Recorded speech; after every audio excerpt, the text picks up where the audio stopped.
नमस्कार।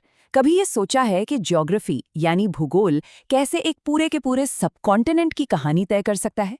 आज हम भारत के साइज और लोकेशन, उसके आकार और स्थिति के पीछे छिपे कुछ ऐसे ही राज खोलने वाले हैं।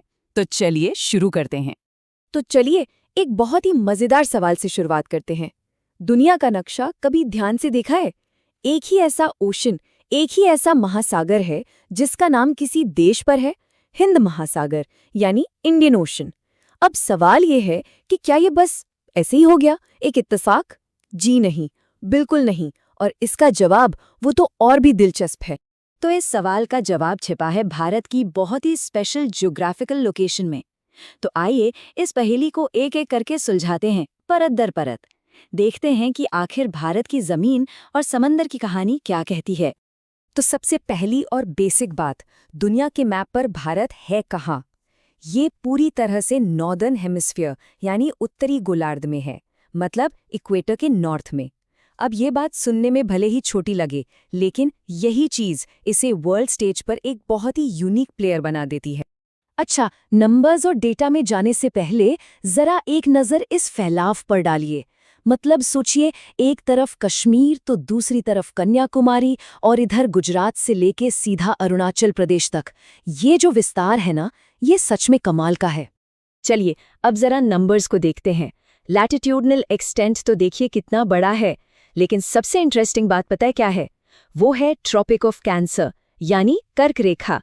ये लाइन ये देश को ऑलमोस्ट 2 बराबर हिस्सों में काट देती है, और इसी वजह से हमारे यहाँ क्लाइमेट से लेकर कल्चर तक हर चीज़ में इतनी ज़बरदस्त डाइवर्सिटी देखने को मिलती है। तो ये तो हो गई बात कि भारत दुनिया में है कहाँ, पर अब सवाल उठता है कि ये कितना बड़ा है। तो चलिए अब इसके साइज की बात करते हैं, और यकीन मानिए ये आंकड़े वाकई हैरान करने वाले हैं। 3.28 मिलियन स्क्वायर किलोमीटर यानी 32.8 लाख वर्ग किलोमीटर। ये नंबर इतना बड़ा है कि आप अंदाजा लगाइए, इसमें यूरोप के कई देश एक साथ फिट हो सकते हैं।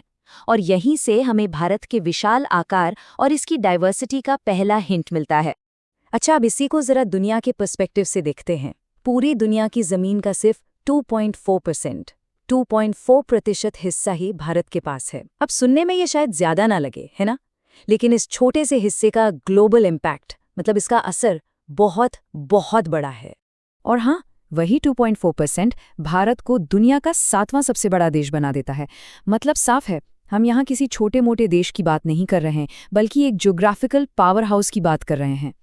अब जरा इसकी बाउंड्रीज को देखिए। जमीन पर इसकी सीमा 15,200 किलोमीटर की है, और समंदर में इसकी कोस्ट लाइन यानी तटरेखा वो भी करीब 7,500 किलोमीटर लंबी है। और ये जो लंबी कोस्ट लाइन है ना, बस यहीं हमारी कहानी का सबसे ज़रूरी मोड़ आता है। तो देखिए, अब तक हमने जो भी समझा, भारत की लोकेशन, उसका साइज और उसकी लंबी चौड़ी कोस्ट लाइन, ये सारी चीज़ें मिलकर इसे दुनिया के मैप पर एक बहुत ही स्पेशल, एक बहुत ही स्ट्रेटेजिक जगह पर ला खड़ा करती हैं। इन ट्रेड रूट्स पर एक नज़र डालिए। भारत एकदम सेंटर में है, बिल्कुल बीच में, जहाँ ईस्ट और वेस्ट एशिया मिलते हैं। यूरोप से ईस्ट एशिया जाने वाले जितने भी जहाज हैं, उनके लिए ये एक नेचुरल हब है, एक सेंटर पॉइंट। और ये आज से नहीं, हजारों सालों से ऐसा ही है। और भारत की जो ये बनावट है ना, जहाँ ये डेक्कन पेनिनसुला मतलब दक्कन का पठार समंदर में इतना अंदर तक चला गया है, ये इसे एक ज़बरदस्त फायदा देता है। कैसे? इसका वेस्टर्न कोस्ट इसे अफ्रीका और यूरोप से कनेक्ट करता है, और ईस्टर्न कोस्ट इसे साउथ ईस्ट एशिया से। ये एक तरह से एक 2 वे गेटवे जैसा है। और बस यहीं आकर हमें हमारे सबसे पहले सवाल का जवाब मिल जाता है। इंडियन ओशन में किसी भी दूसरे देश की इतनी लंबी और इतनी स्ट्रेटेजिक कोस्टलाइन है ही नहीं जितनी भारत की है।